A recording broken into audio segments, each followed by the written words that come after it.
Siliguri metropolitan পুলিশের detective ডিপার্টমেন্টের তৎপরতায় বড়সড় সাফল্য মিলেছে। গত কয়েকদিন ধরে সুকনা ত্রিশক্তি কোর আর্মি ইন্টেলিজেন্সের সঙ্গে যৌথভাবে একটি গোপন সূত্রের ভিত্তিতে তদন্ত চালিয়ে আজ বাগডোগরা থেকে জাল সরকারি নথি তৈরির চক্রের পর্দাফাশ হয়েছে। ডিডির একটি টিম গ্রাহকের ছদ্মবেশে বাগডোগরার পুটিমারি এলাকায় অভিযান চালিয়ে এক বাড়ি থেকে শতাধিক জাল সরকারি নথি উদ্ধার করেছে।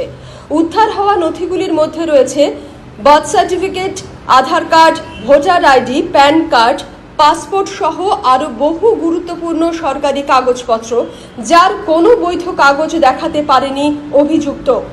ডিডি ওইসব নথি বাজেয়াপ্ত করেছে এবং বাড়ির মালিক ললন ওঝা, যার বয়স ৩৫ বছর, সেই ব্যক্তিকে গ্রেফতার করেছে।